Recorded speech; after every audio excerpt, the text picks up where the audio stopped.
What's up, everybody? We're back again. Thursday this week. Love it. Normal. Thursday, Fly or Lie Golf Podcast. We've been Wednesdays for a while. We're back on Thursday, our normal time. Fly or Lie Golf Podcast. I'm Josh. That's Mitch. We talk golf, but not pro golf because we don't like pro golf. We talk amateur golf because that's what we are. That's what we do. Some of us do it better than others. We'll talk about that, of course. Only time we talk about pro golf is if we can take what pro golfers do and use that to our advantage as amateur golfers. Otherwise, we stay far away from that. There's a million podcasts out there about pro golf. If you want to watch that, go see those. We're amateur golf. That's what we do. We are live on YouTube and X, by the way. Our dog. That was crazy. Anyways, we're live on YouTube and X. Our replays are on there as well. So if you're a YouTuber or a Xer, you can catch us there. If you're here with us live at the moment, feel free to chat along. We had some good chatters last week. That was kind of fun. I'll see the chats. I'll read them off. I don't think Mitch can see them, so I will see them though for sure. Yeah, do the liking thing, do the subscribing thing, do the following thing. We're trying to have a community of amateur golfers here to chat about golf and sometimes debate about golf with.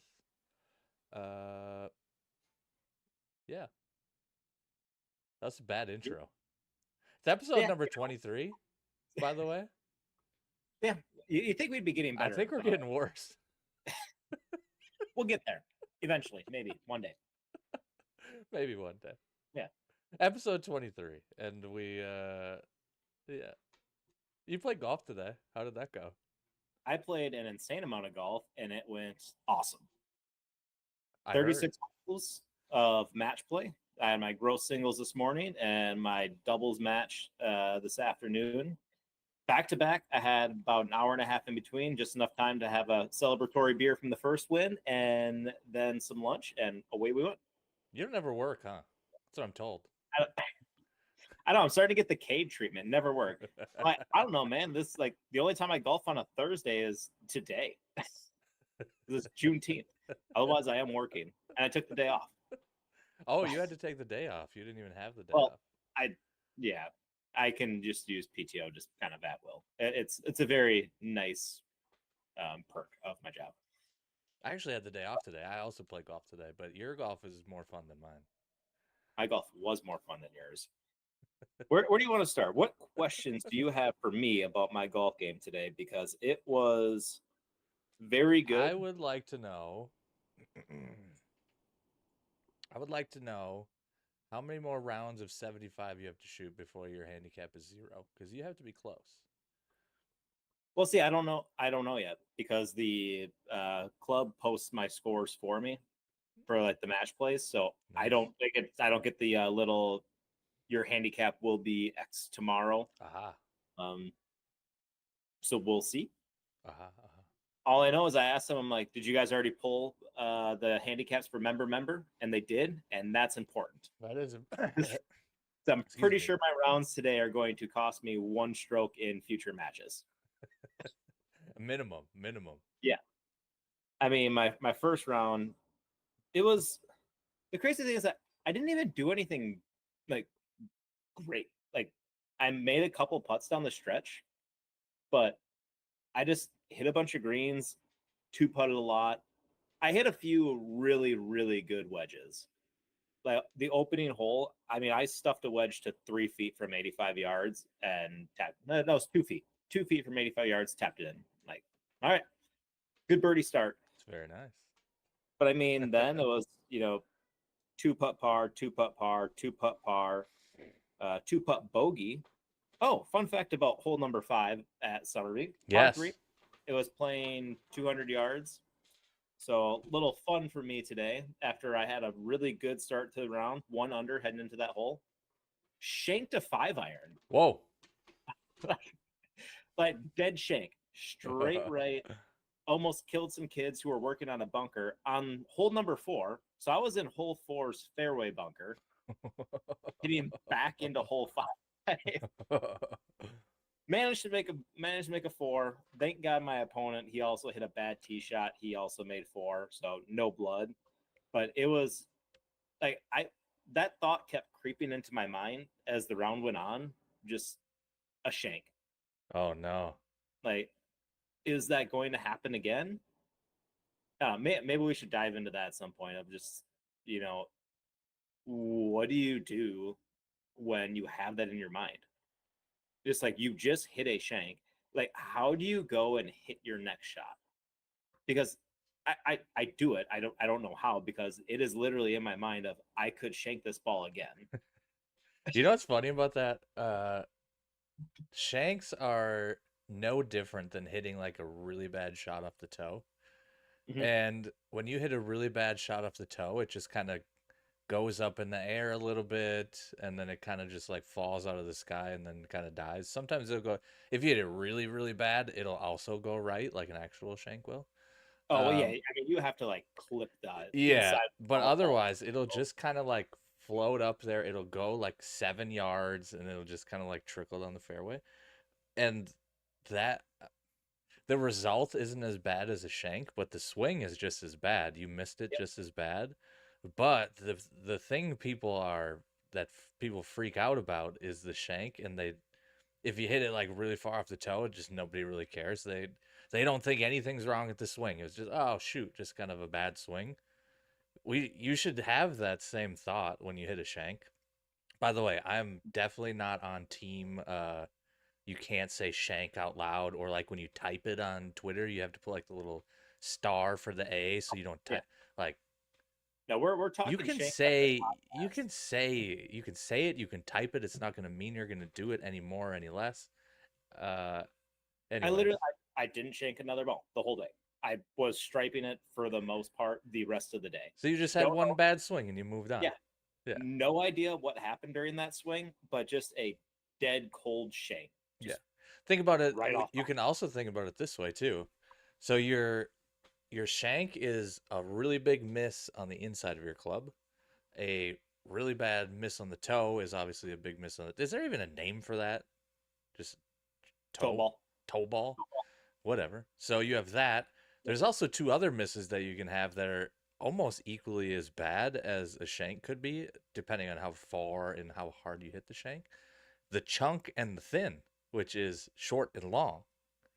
So there's I will. all four ways of this, but the only thing people ever get like their brains just cannot handle is the one that hits the shaft and goes dead right.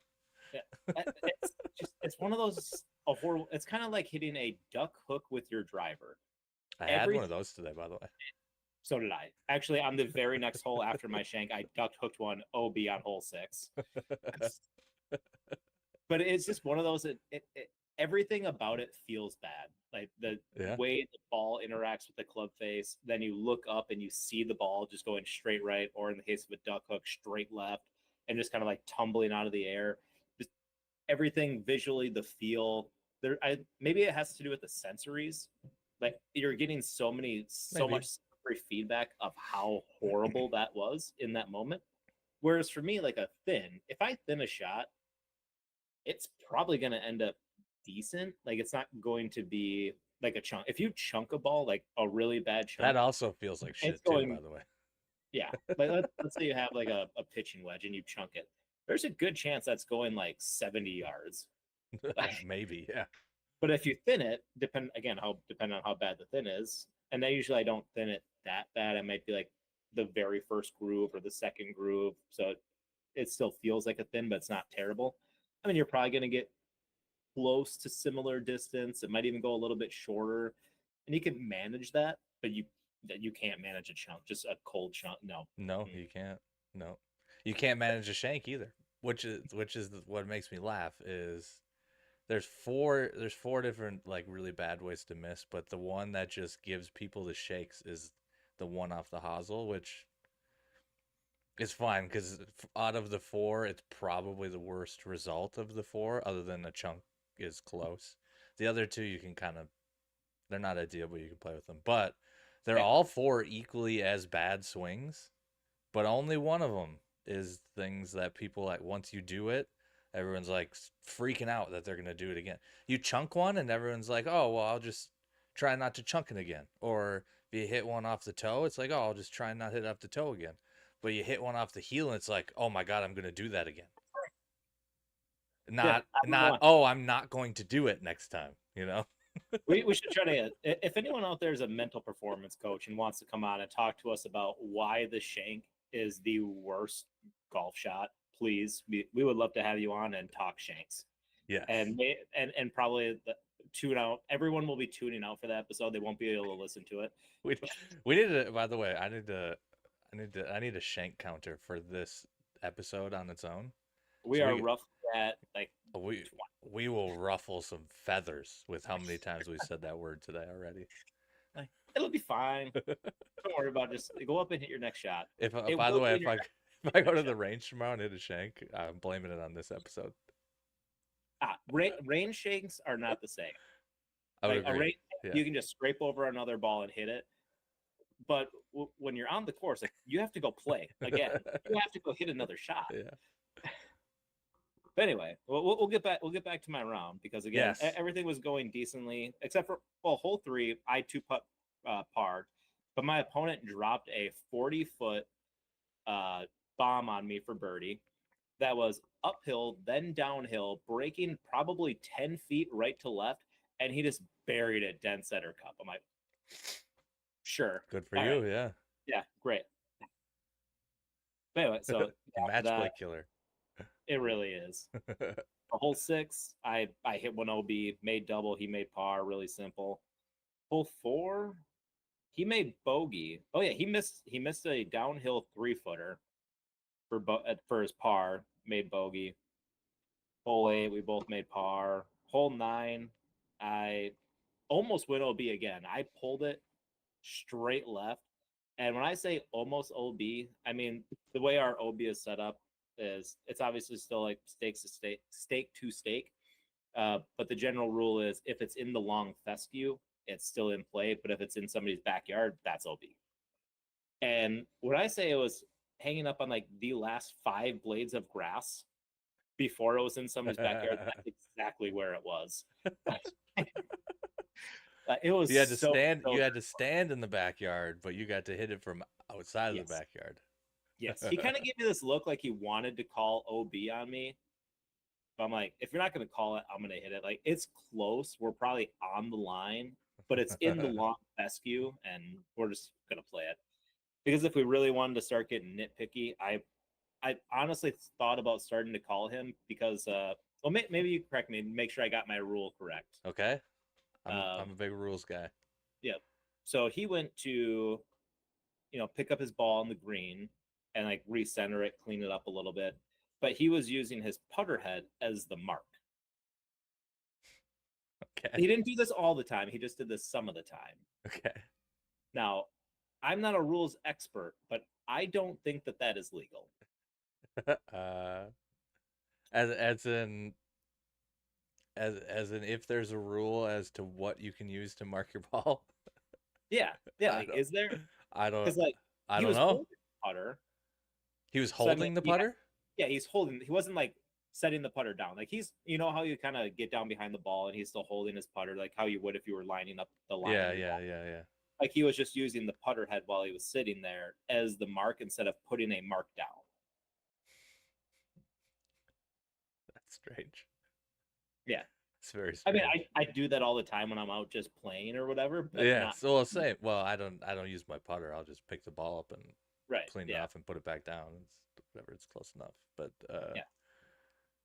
that's strange. Yeah. I don't know. Again, not a rules expert. Uh, I was never gonna call him on it. I mean, this is a club match play. Like I don't care that much. But I don't know. It you was know who knows the rules a lot is Dan Winters, who usually it's pops here. in here occasionally. So if he gets in here, we'll ask him. Speaking Yeah. of him, by the way, Mark, who I played with in Iowa, Mhm. says nice hat, fellows. The hats He knows. came from Dan Winters and 3570 Golf Co. Mhm. They're fantastic. Dan and Katie. If you don't have any 3570 stuff, we're not, by the way, not sponsored. We just like them a lot. They're just cool Uh, people. go buy their stuff because it's really good. This hat, I got another hat over here. Yeah. Got another hat, got another polo. They got good clothes. I like it. Polos, the polos are fantastic. This is the hat you put on when it's time to take golf serious. Yes, sir. It's a no nonsense hat. You got no nonsense hats. Then you got a hat with our guy Ozzy on it with the American flag. This will be big next week, by the way, or in 2 weeks. Yeah, 4th of July. Yeah.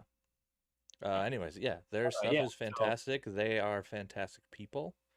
So, if you're into buying golf apparel, you should buy from fantastic people that sell fantastic things. So, do that. Absolutely. Yeah. Good plug. Thank you. Well, Oh, not sponsored, but we just like them a that's lot. it's just a plug. But anyway, so hole 9, obviously I made a bogey. He made par. So I made like all of 3 bad swings, made a birdie, was 3 over through 9. He was 2 over through 9. It's like we're in a battle here. That is the battle, yeah. I'm starting to get a little worried. I'm like, this guy has not hit very many bad shots. I think he hit like 1 or 2 bad shots. I hit 3, which is why, I'm 3 over, he's 2 over. But then we get to the back 9. I'm like, I'm a little tired, didn't sleep well, and I'm like, I got a long freaking day. It's starting to get hot too. But so I just went inside the clubhouse, got some coffee, ate a banana. Like I'm just like, I need some food, need some caffeine. Like I gotta lock back in. Hole 10. First things first, hit driver because we're from the golds. Holy. I pull it a little bit. I mean, it was probably a 20-yard pull, but if it's 5 yards further right, it's going to be in the rough or the fairway. But so it was that the second bunker on the left, the fairway bunker, and they're doing some bunker work. So it went in there, Oh, and then it was right up against a steep lip. I'm talking like they've been trying to cut it down. So there's a lip of dirt this big that my ball was directly up against. nice. I posted this on Twitter so people can see it, but it was Oh, that not. looked that was dirt that your picture was? I thought that was It's a bunker, but like I thought that was a I thought that was a cart path. no. That's Hold in the on now. bunker, and that's a Let's wall. go. I need to. You keep going, but I'm gonna go find this picture. Yeah. So it was a wall, and then where I had to stand was on the bank behind that, like where I took that photo. And all I had was I had to chip out 30 yards. Like that's all I had. Yeah, so that's a wall. Yeah, That's not let me pop this up here. Yeah, so okay, so look at this picture though. This kind of looks like a cart path, right? I thought this was a cart path and you were on the cart nope, path. But nope, no, that's you're just up against a wall in the sand. yeah, it's not good. If it was cart path, I'd been great. I could take free relief. But Yeah. no, not there. But anyway, so I went out sideways, so like where that arrow's pointing, I went basically straight along the line of that little wall there. I just had to go straight out sideways, 30 yards. Like, I hope I can make par from 100 yards out because that's all I got now. And I didn't. I made bogey, but my opponent, middle of the fairway, he pulls his shot and it goes into the water on the left. So he's in the hazard. And I'm like, oh, I am sitting good now. Like this kind of changed the outlook of this hole because he could have easily, if he puts it on the green, he's probably 2-putting, and he's going to walk away from the hole 2 up. Instead, he pulls it into the hazard. I had to chip out. I get on. I 2-putt. He pulls out of the hazard, takes a stroke penalty, and then can't get up and down for his 5. So all of a sudden, I'm tied up. Not a big deal. There's still 8 holes left, but now it's all tied up when it could have easily been him 2 up there. Right. Yeah. Then hole 11. Yeah, I mean, I made a 6-footer for birdie. He missed a 20-footer for birdie. All of a sudden, I'm a 1 up. And then we both make pars on 12. I made a 6-foot par save on 12. Ooh. Or 5-foot par save, something like that. It was like 5-6 feet. drained it, dead center cup. Of course you did. You're a great putter now. Yeah, crazy how that happens. We'll talk to Dan about that next week. Yes, yes, Oh, Dan will be on the podcast next week. We'll talk about yes, that later. yes, yes. Yeah. Also, speaking of Dan, we will. Wait, yeah, we'll do it. We'll do it later. We got to get through this. Yeah, Dan's coming on next week. Anyways, keep going. Yeah. So hole 13, um, nothing special. We both make par. Hole 14, this is where shit starts going sideways for him because we both get on the green. I have 15 feet. He probably has 25 feet. He misses his putt. I drain mine. Dead center cup, bottom. Like it was one of those like in a match play, you know, when your opponent just you can feel it. Their head drops and it's just All the air out of the balloon. Yep, they're like, I had this. Like I had this guy where I wanted, and then it's just gone. Just zipped right out of him. And yeah, so I won that. Go two up with 4 to play. Get to hole 15. I'm making kind of a mess out. Like I hit a 6-iron just so I'm like, I just want to get something. I need to get something in play, give myself a shot at the green. I flared a 6-iron way bad. It was fine. I mean, I had 130 yards. I just couldn't go left into the water. So I had 130-ish yards. Hit a horrible pitching wedge up on this bank. Like really no good shot. I honestly probably could have been better putting it out of there than trying to chip something down. Like it was that steep of a hill. Yeah. But thankfully, again, match play, crazy shit happens. He chunked a wedge. Of course. He chunked a wedge. It got halfway. Like he had probably 75, 80 yards. He chunked it like 40 yards and then had to chip up again. He gets on. I get on. He has about probably 10 feet for par. I have 15 feet. Drain it. Right from, and then he makes his 2. Like, all right, 2 up, 3 to play. And then hole 16, I hit the ball a little bit further than he does. So from the golds on 16, that's 450 yards, and the wind was kind of swirling, so it's a little bit into us. I'm like, I just felt like I had an advantage already. So I hit a really, really good drive. Like, I mean, I ended up having, it was 170 yards. No, it was 192. 192 in. So, I mean, the wind was pretty into us. Yeah. And then he pulled his drive a little bit, didn't go into the hazard on the left, but he had like there's this little tree, if you remember, there's this little tree on the left side, Yep. like right in the hazard, like that's directly in his line. So Nice. he has to he had an opportunity to go for it. He got up and over, but he ended up on the left side of the green, in not in one of the bunkers, but in some rough. And then I pulled a 6-iron just a little bit. Like I was just off the green by a couple yards, pin high. He hits his chip to like 10, 12 feet, something like that. And I just have this a little 60, a little chip right down the hill. I hit it to 6 inches. He gives me the putt, misses his par, match. Like just one of those, like, I don't know. That's kind of why I love competition. I love match play because I felt like I was out of this match for a while. Yeah. Just down one. I'm like, I'm not just struggling to hit the ball a little bit. Putts aren't falling. And then all of a sudden, putts started dropping. He had a couple bad shots. I'm all this, like, did what? I had, let's see here. How many putts did I have starting on hole 11? So 1, 2, 3, 4, 4, 5, 6, 7 putts. 7 putts in 5 holes. I mean, that's just a backbreaker. That's pretty good. If you're in a match play and somebody's doing that to you, like it's so hard to compete. It's like, is this guy just gonna make everything? And I obviously I don't, but like in that moment, I just had a stretch where my putter got super hot and it was just dropping. I saw the lines, hit them perfect, pace was great.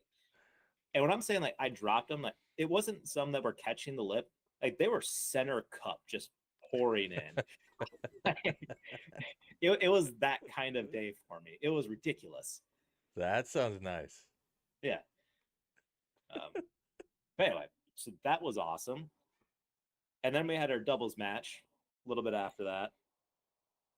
We'll go over this quick because this match was electric.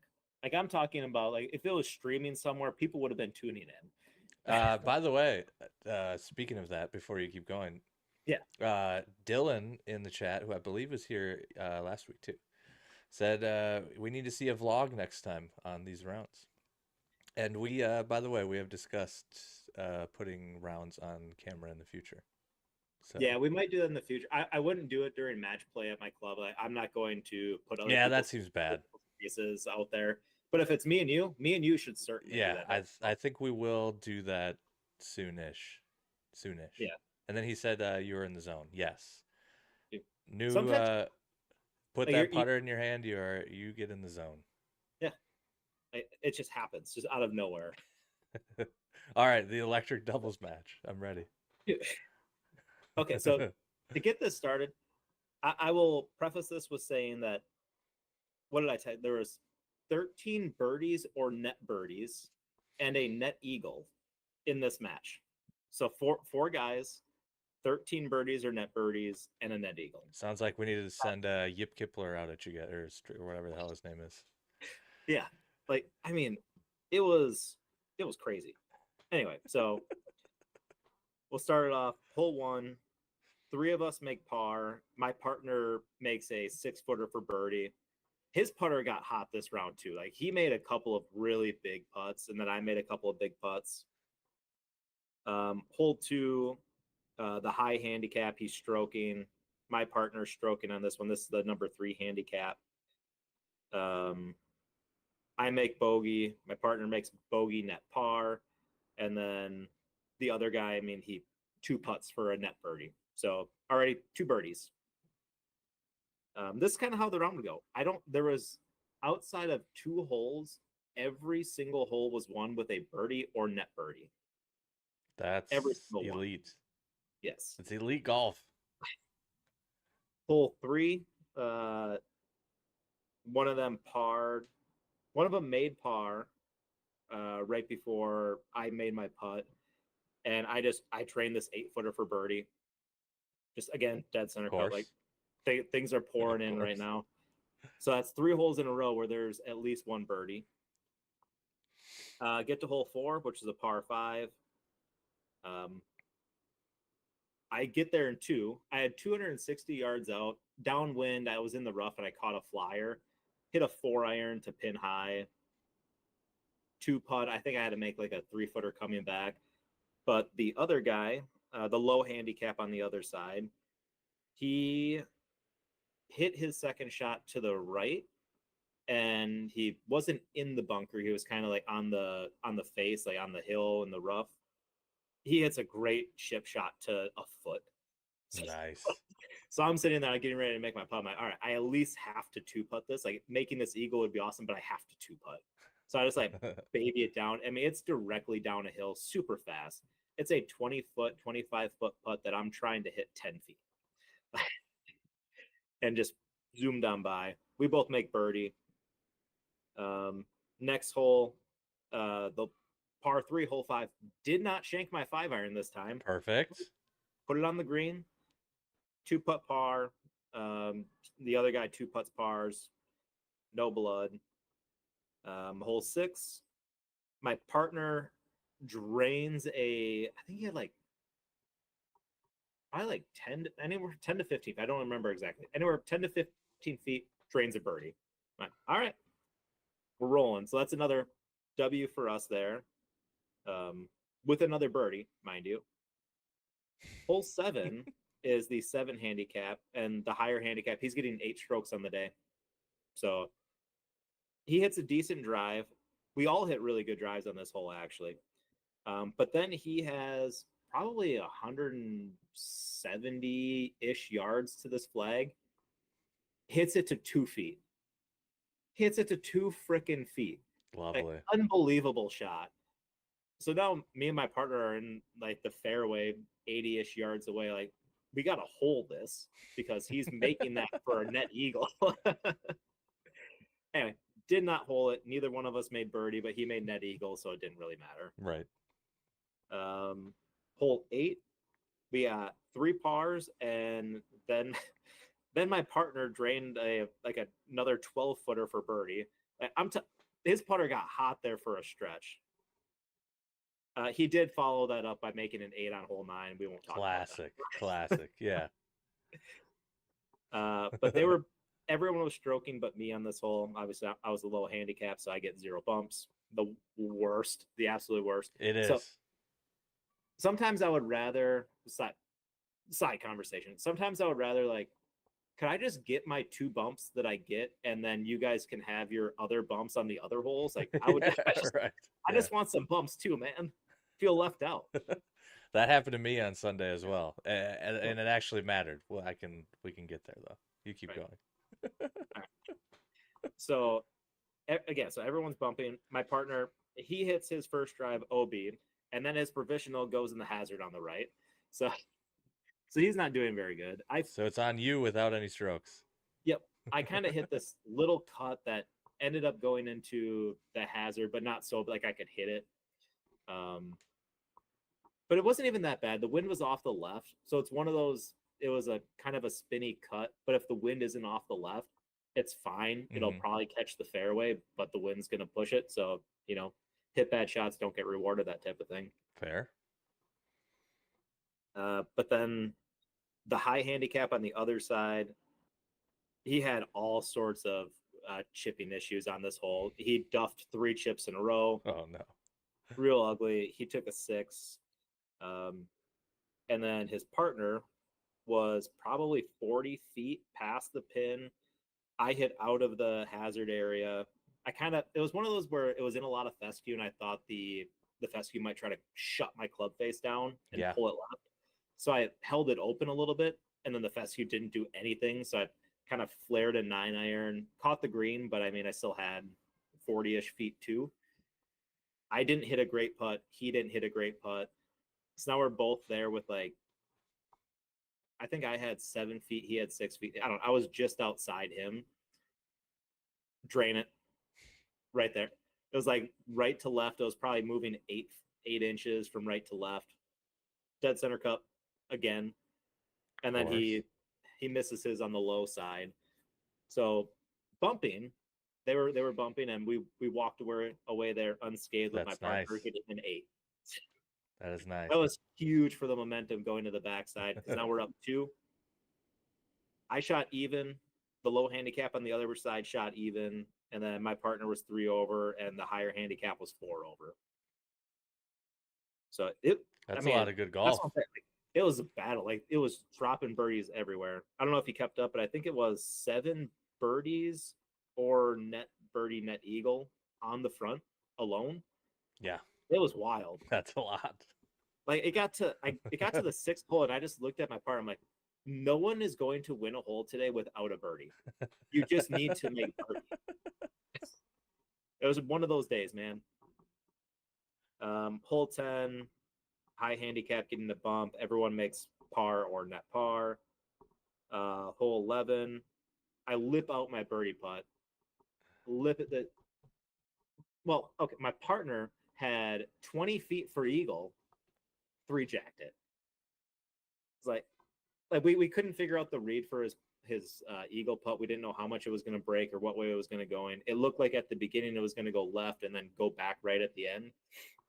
And then it just went super hard left. I just told him, just pick a side and get the speed right. Because worst scenario, you have a 2-foot putt, right? And then it went by 6 feet. Oh, no. I didn't get the speed right. Needed to have the speed. He was frustrated about the line, but I'm like, yeah, but if you get the speed right, you're going to have a 2-footer, and it's going to be fine. Either way, it's fine. I mean, the other guy made birdie. I lipped out mine. He 3-putted. Is what it is. Back to, we are up 1. And we get to another hole where everyone is stroking except for me, because that's the life of low handicap. Of course, yeah. It's a terrible life to live. Yep. But the low handicap on the other side goes in the hazard. I go right, but I'm still in play. But I have to punch under this tree. I end up making a 5. The higher handicap on the other side, he topped a hybrid in the fairway, rolled out. So now he's still hitting three from 120 yards out. He eventually gets on. The other guy gets on. My partner's on like the left edge and probably 20 feet. I'm like, dude, just get it to tap in range. Get a four, net three, Mm-hmm. and let's call it. Like that's gonna win us this hole. He did that. Boom. The next hole, the first hole that was won without a birdie or net birdie, is a par three. We all just kind of make a mess out of it. I mean, the one guy who made the net three, he three putted. So Of course he did. nobody did good. Hole 14. Yeah, I made a 25-foot putt on 14 for a birdie right after like everyone else missed. I was like, all right.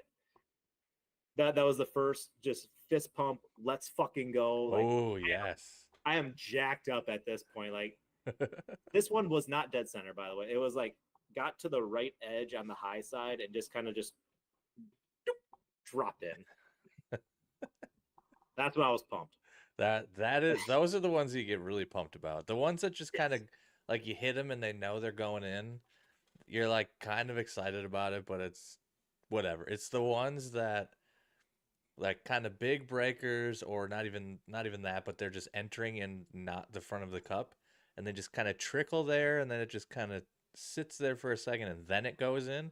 Those are the ones that's like fist pump time. It's let's Yeah, go time. Those are the ones that really get the blood right. flowing.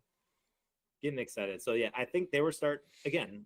These are in a match play. These are the kind of shots that just kind of start demoralizing you a little bit because they got to just one back, and then I made that birdie putt of all birdie putts, and now we're back to two up.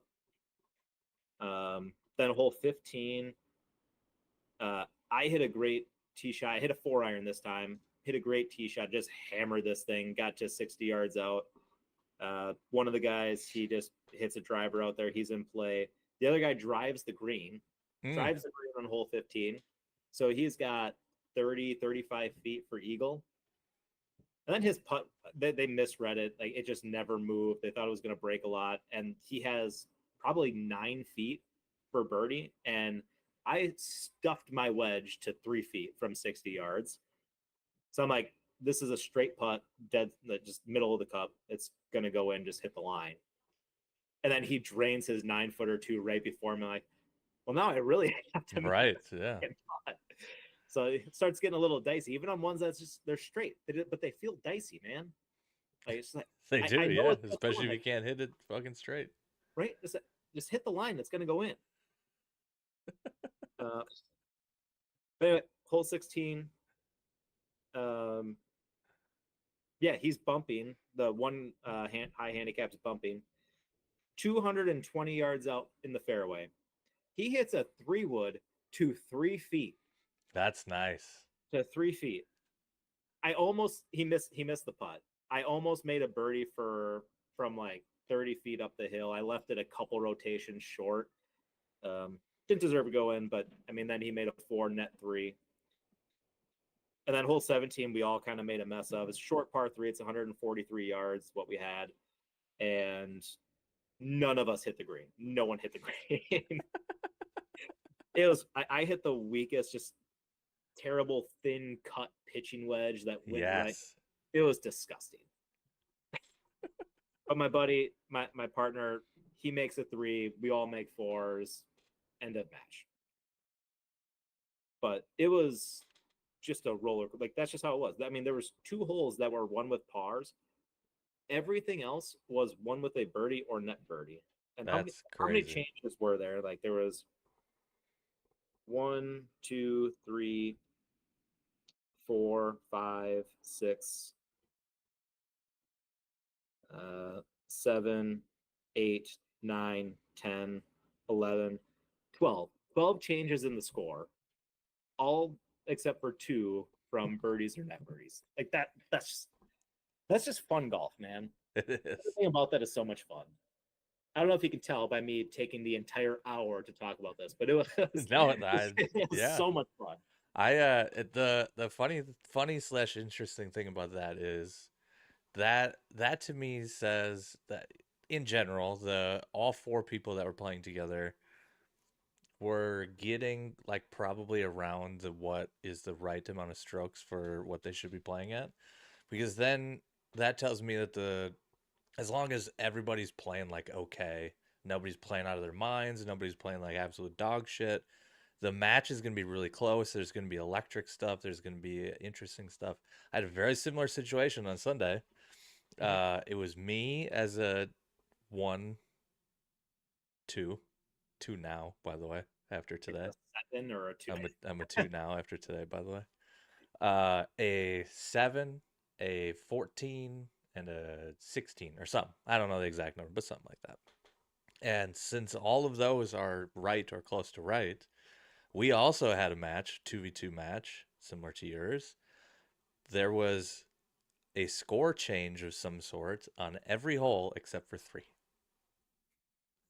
So, That's crazy, dude. yeah, it was electric the whole time. And by the way, my team was down.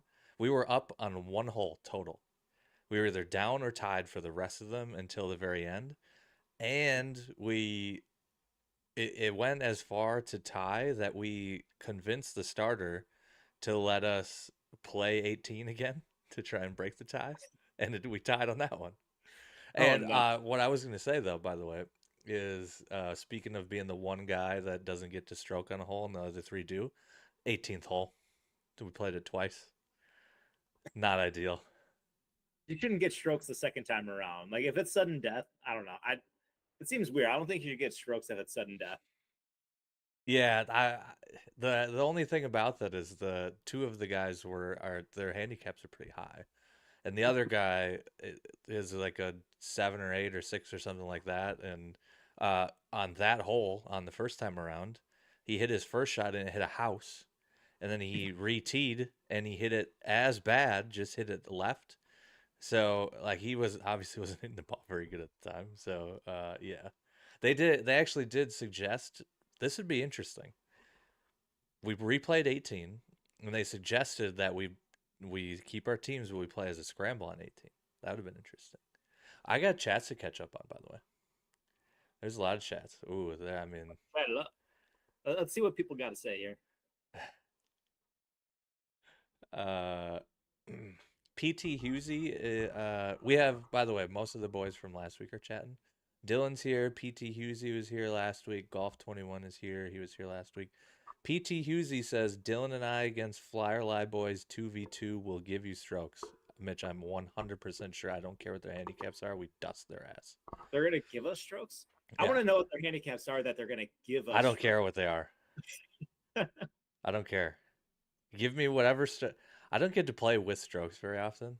I don't. I'm just saying that I shot 2 over cumulatively over 36 holes today, and I had 8 birdies. So I shot 80 today, and I still am confident in winning that. yeah, I like it. We'll take all the strokes. I today, by the way, before we've gone very long about our golf, but whatever, who cares?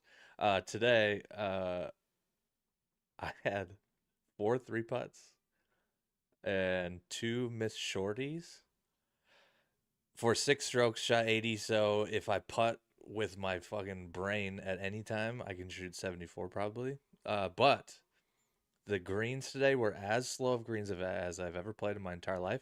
I don't understand how to go from, we play 3 weeks straight, just fast greens, fast greens, fast greens, fast greens. I go to the course. I hit a couple putts on the first couple holes. I didn't hit putts before. I probably should have done that. Hit a couple putts on the first couple greens. And I'm like, oh, they're just slow. I'll just hit it harder. Didn't work. It was terrible. So Yeah. Always, always, always spend a little time on the practice green if you can. yeah, I guess I probably had the time. I had my choices were hit balls on range or hit putts before round, and I decided to hit balls on range, which I hit the ball okay, I guess. So it was fine. I don't know where I was. Oh, I remember where I was going with that. the PT Husey wants to play 2v2 and give us strokes, which I think is crazy. But unless both of them are like plus sticks, I mean we just don't lose. I'm pretty sure. I'm pretty sure from last week, weren't we talking to guys from were in like Canada? So it's Yeah. just like So that Neil. match just like isn't even possible. Anyway, what's next? We had a couple things, topics. One, if you really want to dive into the weeds of strokes gained, I love that, but I don't know if anybody else loves that. We should probably not do that because it's getting a little late on the time here. We went a little long with my match play, but I mean that's what this podcast about, right? We're an amateur podcast talking about amateur golf, Yes. and that's what this is. This is just amateurs playing golf. Here's I'll make one note. I'll make one note about that. How about, is that fair? Deal. Yeah, go for it. One 2.5 minute note on strokes gained. I'm gonna cut you off at 2.5. You don't need to know anything about strokes gained. You don't need to know how it's calculated. You don't need to know what your strokes gained are. You don't need any of that to be able to use principles of strokes gained to figure out how to improve. Aha, they are Canadian. Dylan's Alaskan, PT Husey's Canadian. Perfect. We would definitely set up a match. It'll never happen. We're in Minnesota, basically Canada. Yeah. And Alaska's part of the Midwest. Basically Canadian. Alaska's part of the Midwest. Is that true? No. It's not actually. It's a joke from a very specific niche podcast that you have to listen to. Oh, okay. Called what's it called? Not gonna find I thought you were serious. The Bellied Up podcast. I'm an idiot, so you almost got me. No, absolutely not. It's from the Bellied Up podcast. They talk about it because Alaska, the traits of the people who live there and the things that they do are very Midwestern like, not like West Coast or anything. Like it's more Midwestern, like if you compare it to anywhere in the continental United States than anywhere else. But anyway, okay. Continue. We're not a geography podcast, but I'm 99% certain if you put a map in front of me of the United States, I could not put all 50 states in their correct spots. You'd probably get close. Anyway, continue. We're talking about strokes gained. The Flyer Live boys are in Minnesota. That's where we are. Sure. Dylan and PT Husey are asking where we are. So if you guys want to come to Minnesota and play us, you let us know. We'll take all the strokes you'd like to give us, and then we will dust your ass. Anyways, what I was saying, you don't, as an amateur golfer, if you want to use strokes gained to make your golf game better, you don't actually need to know anything about strokes gained. You don't need to know how it's calculated. You don't need to know any of that stuff. Just the principles of how it works, in that understanding what good shots and what bad shots are, and then understanding that one of those or two of those does not impact, whether or not you're actually good or bad at something. So if somebody is +3 strokes gained off the tee, that doesn't mean in 1 round or 2 rounds or 3 rounds. That doesn't mean anything. You have to peel back the layers of that +3 and say, was that spread out over 10 holes, 20 holes, 30 holes, or was that you were negative strokes gained on 10 holes, and then on 2 holes you just had exceptional drives where you got +1.5 on a hole, so you got 3 there, and then the rest of the time was just average. Understanding that 1 or 2 shots doesn't define whether you are good at something or bad at something. It's over the long haul. Pay attention to that stuff, and especially if you actually are looking at strokes gained stats, really pay attention to that. It goes for all the spots: driving, approach, around the green, putting.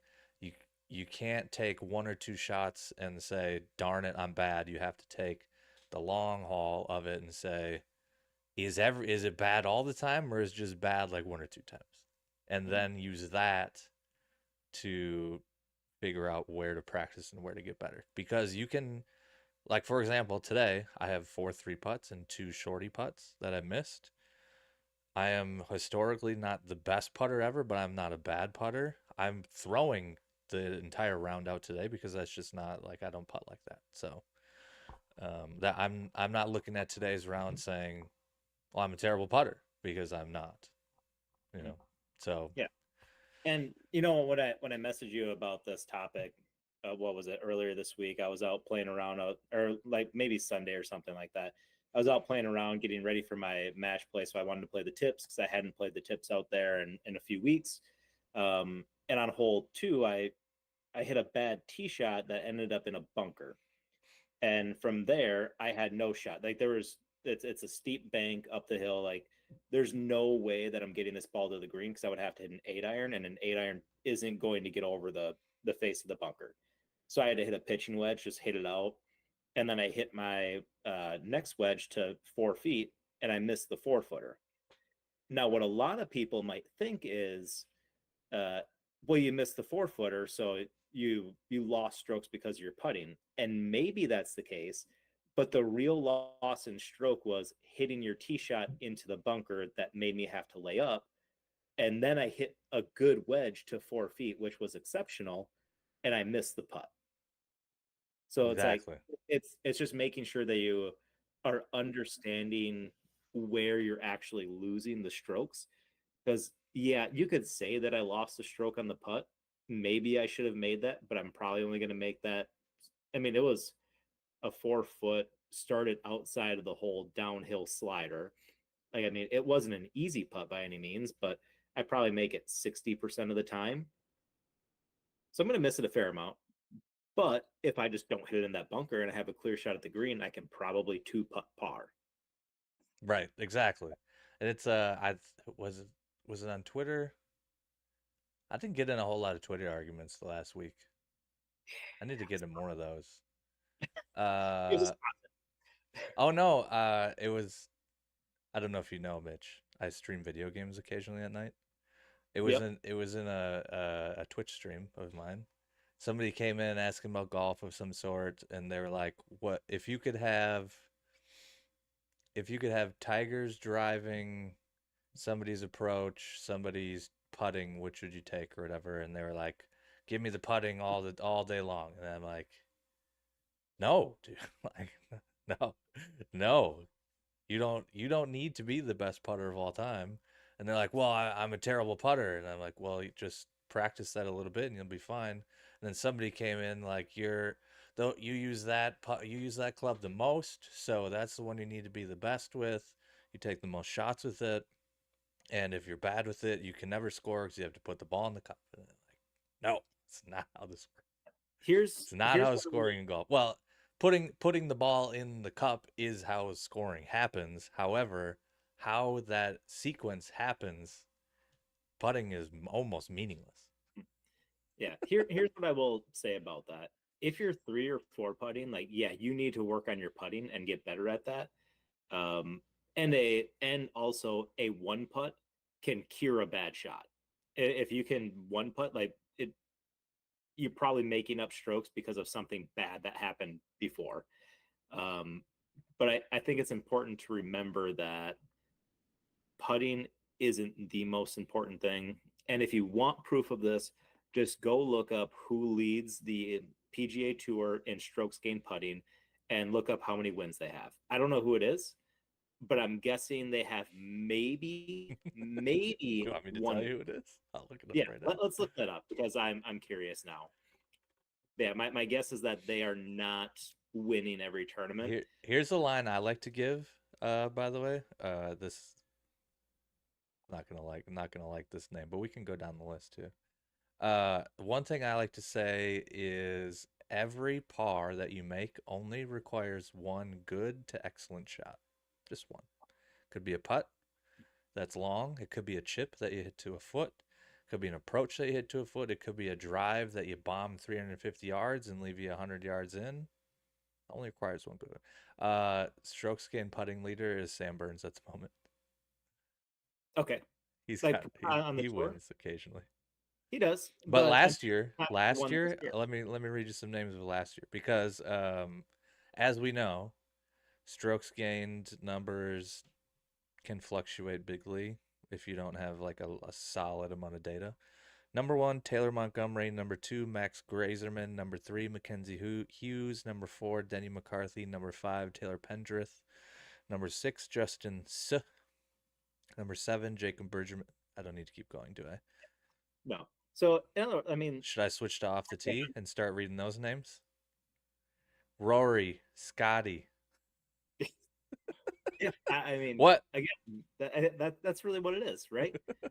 And that's not to say that them being a good putter is why they're not winning. It's that they are a good putter, but the rest of their game isn't to the point of those other guys who are winning. And Sam Burns wins occasionally, but as just kind of saw, when was the last time he won? Has he won this year? Not to my knowledge. We're not, by the way, not a pro sports podcast.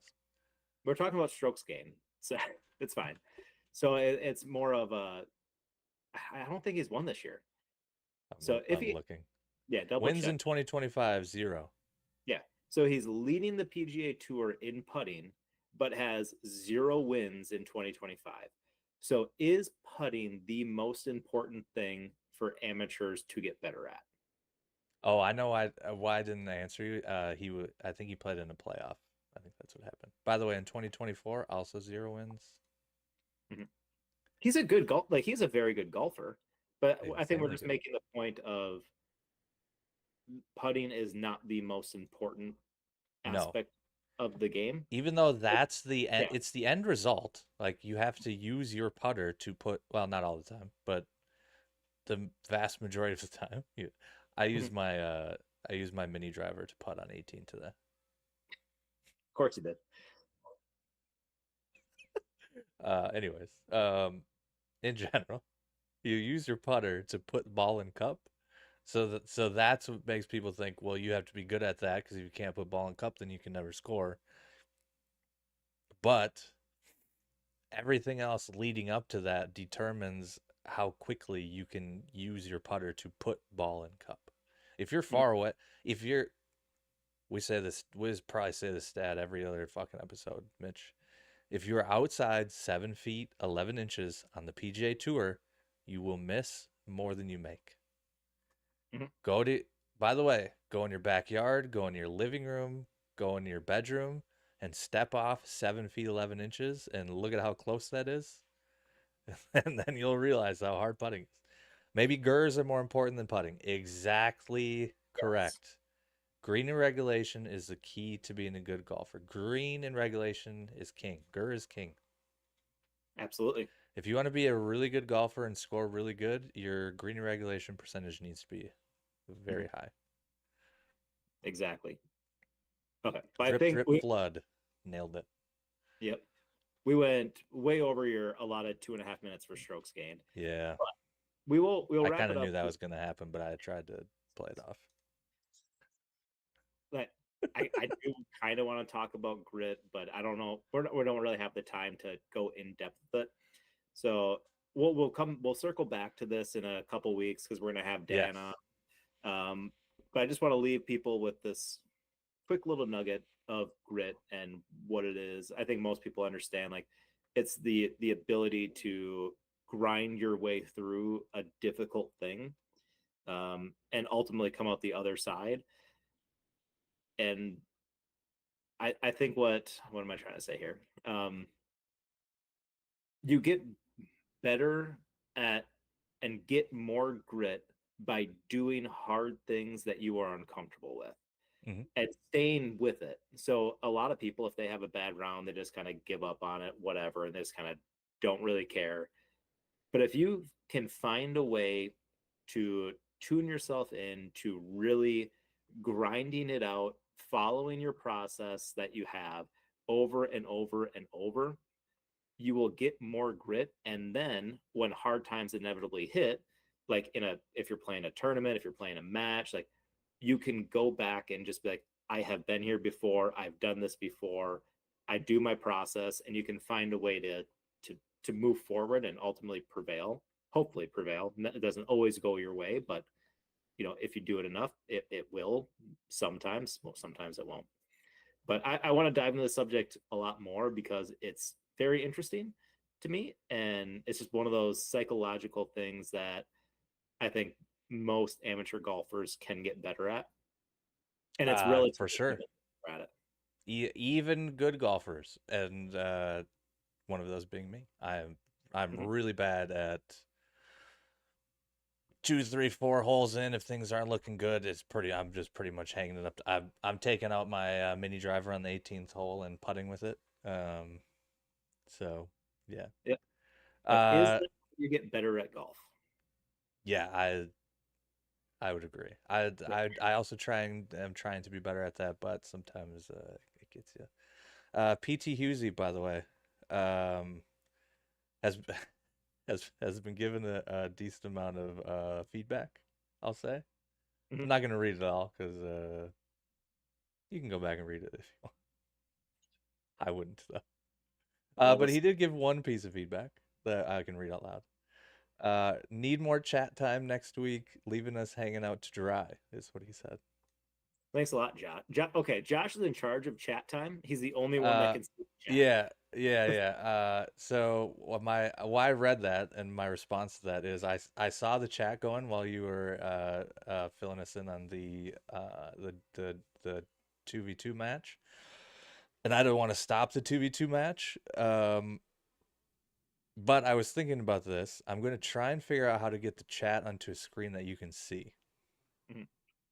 But we don't have to I- do that now. No, But we're not going to do that now or today. Maybe we'll figure well, it out for next week. But yeah, we do have more people chatting now, and hopefully we can get people more involved with that. yeah, So we'll try I to. need to try. I need to try and get you the chat. So if you see something that you want to respond to, you can just do that without me having to read it to you. Yeah, that sounds good. I do stop occasionally, but I don't want to cut you off in stories if you don't want to be cut off in your stories. So Yeah, we are having a live on-air production meeting, and this is a great content. yes, We're gonna create a little segment of chat, or try to mix it in the yes, content as we go. yes, But yes. next week, well, we're gonna start wrapping it up. So next week we have Dan Winters coming on. Hmm. We are going to be talking about club fitting. How much does it actually matter? Do you need to get fit for every club in the bag? And do you need a new putter? Because you just might. And Yes, yes. you're ready to reveal. Well, we're going to talk about the new putter because it's been fucking hot. It has. So hot. And it I think it leads into some conversation about getting properly fit, and then using the properly fit putter and not just buying stuff because of marketing. Anyway, Yes, marketing is a big problem in golf. yes, it is. They do a great job. They know we're going to spend money, and they get Yeah. us. Well, Talk about they're marketing to an industry as marketing podcast. They're marketing to an industry of people that tend to have more money than other industries. Golf is a yes. very expensive sport, so a lot of people that have a lot of money play golf. So it's really easy to market expensive things and get people to buy things because you're marketing to a group of people that are already ready to spend money. Hmm. So good for them. Yeah, absolutely. Anyway, let's wrap this thing up. We already went over. But yeah, thanks everybody for joining. We will try to get to more of your chats next time. We're gonna try to make a segment. If you have questions about club fitting, things that you want to know or have wondered, or your experience with club fitting, send them to us at the Flyer Live Pod. You can find us on X, obviously, Hmm. or yeah, yeah, or send them through the comments in one of our videos. We'll take a look at it. But we're gonna wrap it up. Again, thanks everybody. Make sure you like, subscribe, comment, share, all that good stuff. Good for the algorithm, good for us. We're just trying to build this community of amateur golfers and chat golf with you guys. Yes, and we will chat golf again next Thursday, 8 p.m. Central Normal Time, or around there, depending on how your matches go and when you get home. Sometimes we're a little bit later. Sometimes we start a little bit earlier. We've done that before too. Uh, Before I say bye, this is a very important message for me, Mitch, so I need to address it. Should I drop my mini driver and use a 3-wood? No, don't do that. Okay? Every- Dylan, that was from Dylan. I'll tell you why next week. How about that? We'll put you on the cliffhanger. All right? See everybody Thursday, 8 p.m. Central Normal Time. The only time zone that matters. Don't forget it. Goodbye.